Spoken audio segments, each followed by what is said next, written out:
Olá, bonitão. Bom dia, boa tarde, boa noite. Não sei qual é o horário que você está me assistindo. Aqui é o professor Odair, professor de História, para mais uma videoaula. Essa videoaula tem como tema a Primeira Guerra Mundial. A videoaula passada, a gente trabalhou a República Velha, ou seja, o que estava acontecendo aqui no Brasil, todo aquele contexto, né? E no plano externo, o que tinha de mais importante acontecendo no mundo? A Primeira Guerra Mundial, o primeiro grande conflito mundial. Mais de 10 milhões de mortos, 20 milhões de feridos, mutilados. Então, o objetivo da aula é entender as causas, o desenvolvimento, como que acabou e as consequências desse grande conflito mundial. Ok? Vamos para a aula então. Qualquer grande conflito, a gente tem que entender as causas, né? As causas da Primeira Guerra Mundial estão ligadas ao imperialismo ou neocolonialismo, né? E um nacionalismo exagerado, exacerbado. Não tem problema nenhum você gostar do seu país, aliás, é muito bom, né? O problema é quando isso se torna uma obsessão, né? Em que você tem o ódio do outro, o ódio do estrangeiro. Aí não pode.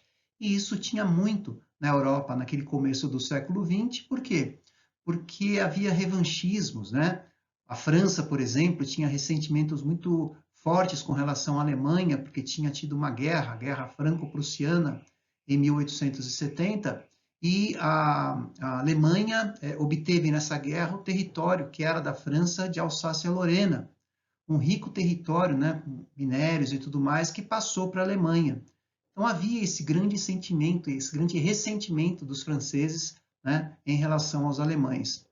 E você observa aqui no mapa, né, os impérios coloniais, o imperialismo. O que foi isso? Se você prestar atenção aqui, você vai ver que a África ela está dividida, né, em várias cores aqui.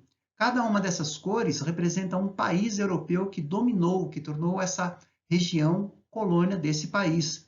Então, só para um exemplo rápido, né, essa parte rosa aqui, você vê a parte que era dominada pela França. Né? A França explorava as matérias-primas, a mão de obra dessa região, ou seja, tornou essa região aqui, que é a região noroeste da África, em sua colônia. Então, no conjunto, essas as causas gerais do porquê que estourou o conflito da Primeira Guerra Mundial.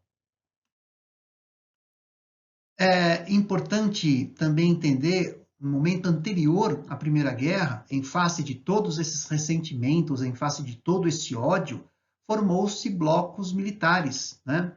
Aquela história, né? Eu vou formar um grupo, né, de amigos, de parceiros. Se alguém desse grupo for atacado, nós estaremos juntos para revidar o ataque ao inimigo. Então foi isso que aconteceu. Formou-se dois principais blocos ou alianças militares na Europa nesse momento. A Tríplice Entente, formada por Inglaterra, França e Rússia, a Tríplice Aliança, formada por Alemanha, Itália e a Áustria-Hungria, que nessa época formavam um período, um governo conjunto. Né? Esse período foi conhecido como o período da paz armada, porque cada um desses blocos aqui se armava até os dentes. Caso um dos membros de cada um desses blocos fosse atacado, né, os parceiros sairiam em socorro. Né?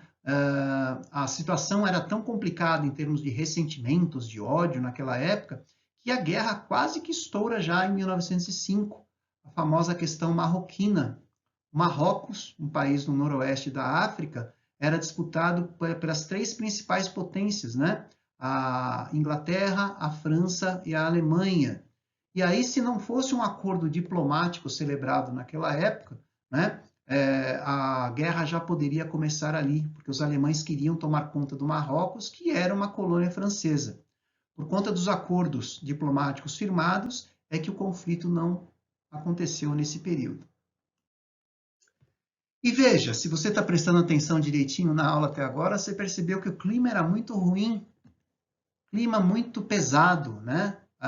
E bastava uma fagulha, bastava um fato, né, complicado para que a guerra começasse. E esse fato complicado foi um assassinato. Em 1914, na cidade de Sarajevo, atualmente é a Bósnia, né? Fica na Península Balcânica, Sarajevo pertencia à área de dominação do Império Austro-Húngaro. E o herdeiro ao Império Austro-Húngaro, que a gente vê aqui a figura do Francisco Ferdinando, ele foi assassinado em uma visita de inspeção, né, lá em Sarajevo, foi assassinado, você vê aqui um cidadão com uma arma na mão, Gavrilo Princip, o nome do cidadão, ele pertencia a uma organização terrorista sérvia. E aí, essa foi a gota, né, que acabou desaguando na Primeira Guerra Mundial. Por quê? Porque imediatamente a esse assassinato desencadeou-se o sistema de alianças, né? A Áustria declarou guerra à Sérvia, porque tratava-se, né, de um militante de uma organização sérvia que assassinou o Francisco Ferdinando. Porém, a Sérvia, como um país eslavo, era também parceira da Rússia, também de origem étnica eslava. Então, a Rússia veio em socorro à Sérvia e declarou guerra à Áustria. Como a Alemanha era parceira da Áustria, né, então ela declara guerra à Rússia. Lembra-se bem?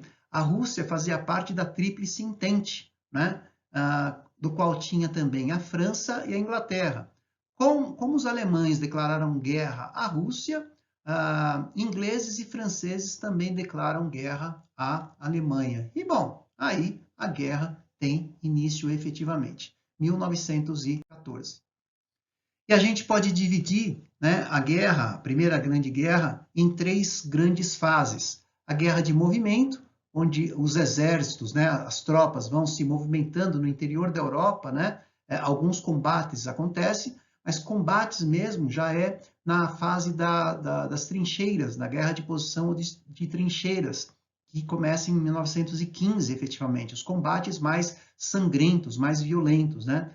E o que é uma trincheira? Você vê aqui na imagem, né? Eram valas que os exércitos construíam, na medida em que eles iam avançando, conquistando posições, iam construindo essas trincheiras, e aqui eles atiravam, né, jogavam granadas, jogavam as bombas, enfim, aqui se dormia, aqui se comia, né? E se morria também, se matava.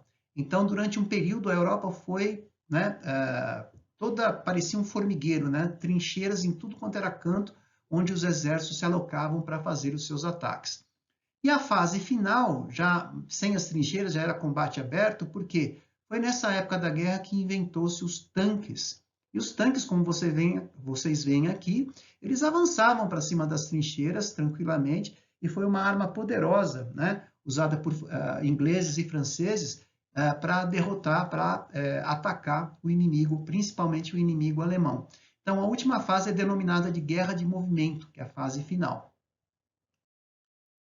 E ano importantíssimo da Primeira Guerra Mundial é o ano de 1917. Por quê?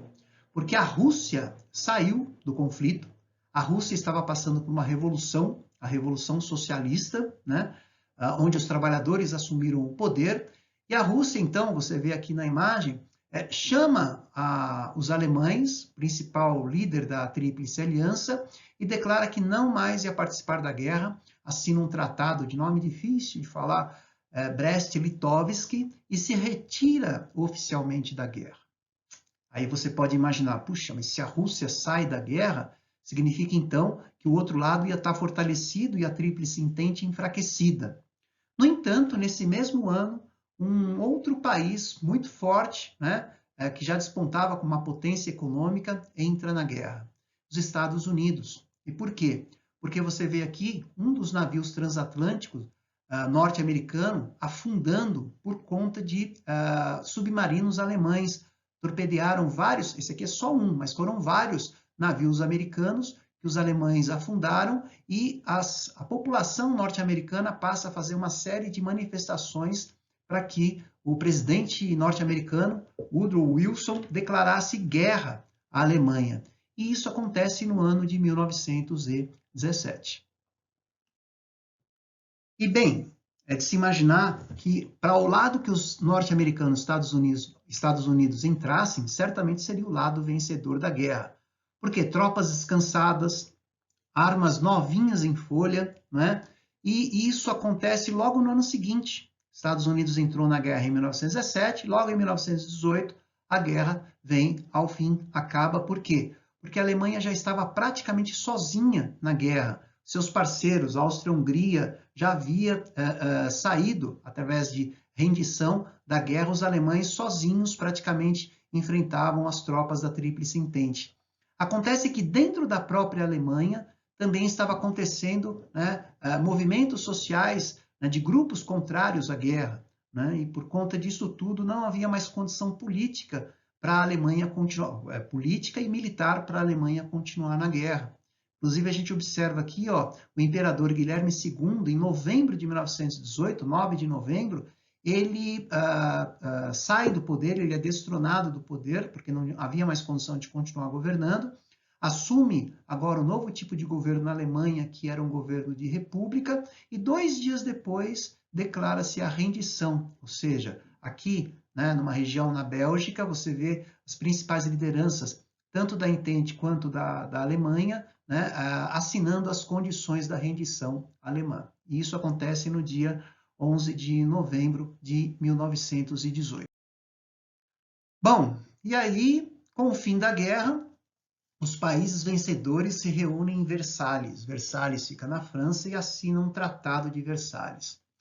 E você pode estar achando que está tudo resolvido, tudo de boa, porque a guerra acabou, mas não é bem assim.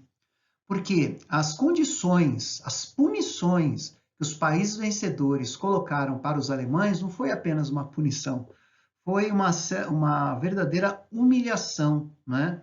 A Alemanha foi declarada a única responsável pelo conflito. Por conta disso tudo, ela tinha que pagar pesadas indenizações para a França e para a Inglaterra. Todas as colônias alemãs foram passadas para a França e para a Inglaterra. A região da Alsácia-Lorena, lembra? Que era da França, perdeu na Guerra Franco-Prussiana, passou para a Alemanha, agora voltou para a França, né? E mais, os alemães foram proibidos de constituir marinha de guerra, aeronáutica de guerra e exército, só podia ter um exército de no máximo 100.000 homens. Então, todas essas punições, essa verdadeira humilhação que os alemães sofreram, é explicado pelos historiadores como um dos motivos que fez começar a Segunda Guerra Mundial. Por quê? Porque criou-se no território alemão, entre o povo alemão, um sentimento de vingança, de raiva muito grande, de revanche muito grande, em função de toda a humilhação sofrida depois do final da Primeira Guerra Mundial. Bem, e aqui nessa tela você tem as principais consequências, né? Muitos mortos, como eu já falei, novas guerras sendo utilizadas, desemprego, fome por toda a Europa, impérios foram destronados, né? E aí surgiram novos países através de novos acordos diplomáticos, e os Estados Unidos se despontam como uma grande potência, né? Talvez o grande vencedor, porque ele se colocou como uma grande potência militar e também econômica logo após o final da Primeira Guerra. E eu gosto muito de cinema, sempre dou algumas dicas, né, de cinema, de filmes interessantes que falam sobre o assunto, né? E são filmes mais ou menos recentes, né? Você tem aqui, por exemplo, Cavalo de Guerra, muito bacana, né, do Steven Spielberg, que é um diretor bem conhecido. Os Campos Voltarão, Fly Boys, que é um filme bem legal, que trata das batalhas aéreas que teve durante a Primeira Guerra Mundial. E o mais recente, né, produzido no ano passado, 2019, que se chama 1917, filme que inclusive ganhou algumas estatuetas do Oscar. Tudo bem? Tomara que vocês tenham gostado. Desculpem se eu falei um pouco rápido demais, mas é que o nosso tempo aqui é bastante curto. Quero agradecer a paciência, quero agradecer a atenção de todos vocês. Faça aí as suas anotações para a gente esclarecer nos canais aí de comunicação que foram disponibilizados pela escola. Um grande abraço a todos e até a próxima videoaula. Tchau, tchau.